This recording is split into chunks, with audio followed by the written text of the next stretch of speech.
नमस्कार, आप देखें तिवारी भाई, मैं हूँ वेद प्रकाश।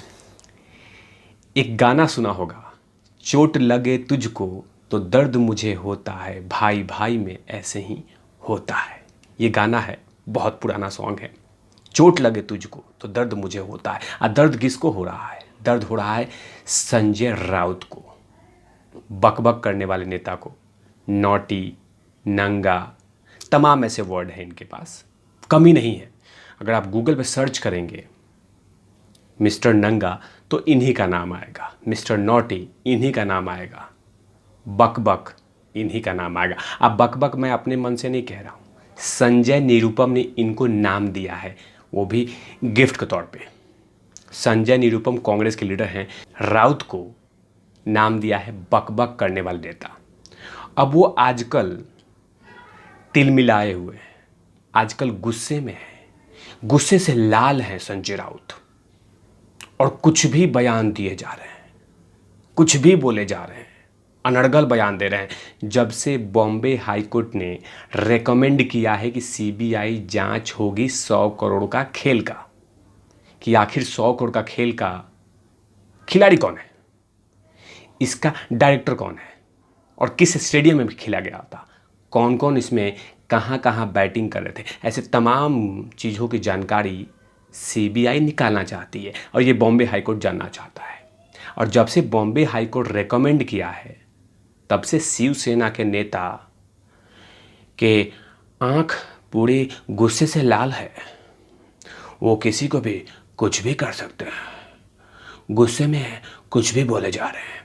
उसी में संजय राउत ने बयान दे दिया है, और संजय राउत पहली बार बयान नहीं देते। संजय राउत हर चीज़ों में नंबर 1 अव्वल दर्जे का बयान करने वाले नेता है। किसी भी मामला हो, कैसा भी मामला हो, बयान देंगे। इनके घर के बाहर में मीडिया वाले टेंट डाल के बैठते हैं कि सर कुछ भी दे दो, लेकिन बयान दे दो, अनर्गल बोलो, बयान दे दो, लेकिन बयान दे दो। जिस सीबीआई को संजय राउत कुत्ता कहते थे, जिस ईडी को कुत्ता कहते थे, उसी ईडी के सामने माथा टेक दिया था संजय राउत ने। और जिस सीबीआई को ये कुत्ता मानते थे, वही सीबीआई इनके सरकार के 100 करोड़ का खेल की जांच करेगा।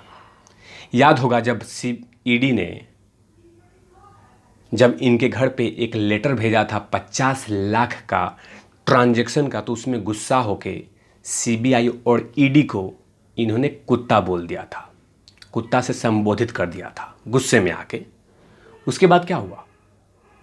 ईडी ने ऐसा इनका पेच कसा, ऐसा इनको डोज दिया, जिसे ये तिलमिला गए और जाके सीधा ईडी के पैरों में पड़ गए। और फिर मुंह बंद हो गया, मुंह में दही जमा लिए, मुंह में सीमेंट का घोल डाल लिया। लेकिन साथ में सीबीआई को भी इन्होंने कुत्ता बोला था, यानी सेंट्रल एजेंसी को। लेकिन वही एजेंसी अब इनके सरकार की जांच करेगी, कुकर्म का, जो कुकर्म इन्होंने 100 करोड़ का खेल का किया है, महाराष्ट्र की जनताओं का धोखा दिया है, उसकी जांच अब सीबीआई करेगी। और सीबीआई करेगी तो उसमें सीबीआई पे कटाक्ष किया है, सीबीआई पे कटाक्ष करके कहा है कि सीबीआई थोड़ी भगवान है, भगवान है जो जांच करेगी, सब कुछ सही बता देगी। ये सब कुछ पाखंड है, ये सब कुछ राजनीतिक पैंतरा चल रहा है। सीबीआई कोई भगवान नहीं है कि जांच कर लेगी, सब कुछ बता देगी। तो अब मेरा सवाल है संजय राउत से, चलिए सीबीआई जांच नहीं करेगी तो कौन सी एजेंसी जांच करे? मुंबई पुलिस। अगर मुंबई पुलिस जांच करती है तो अगर एनआईए अगर नहीं आती मनसुख हिरेन केस में, और मुकेश अंबानी के घर में जो बम लगा था, उसके दोनों केसों में अगर एनआईए नहीं आती, तो क्या सचिन वाजे जैसा पाखंडी राक्षसी इंस्पेक्टर पकड़ा जाता?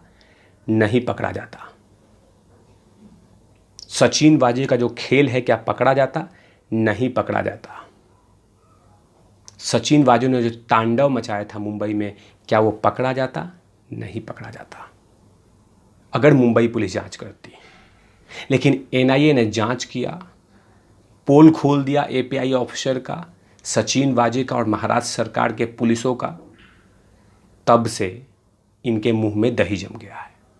जब एनआईए मुंबई में दस्तक दी थी तो लगातार एनआईए को गाली और महाराष्ट्र पुलिस को और मुंबई पुलिस को बड़ाई की जा रही थी कि मुंबई पुलिस तो सक्षम है जांच करने में, जांच कर सकती है, सचिन वाजे ईमानदार है, सचिन वाजे टैलेंटेड पुलिस इंस्पेक्टर है।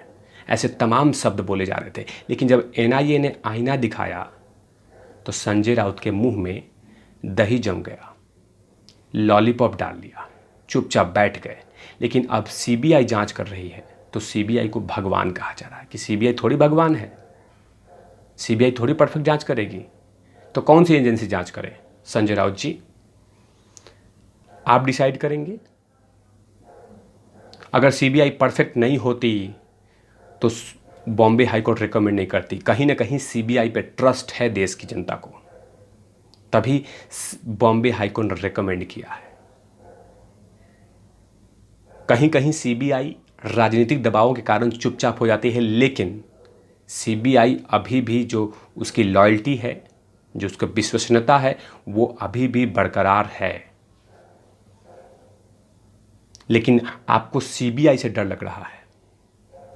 कुछ दिन पहले आपको ईडी पे सवाल खड़ा कर रहे थे कि ईडी जानबूझ के ऐसा कर रही है, 50 लाख मैंने लिया ही नहीं है, झूठ बोला जा रहा है।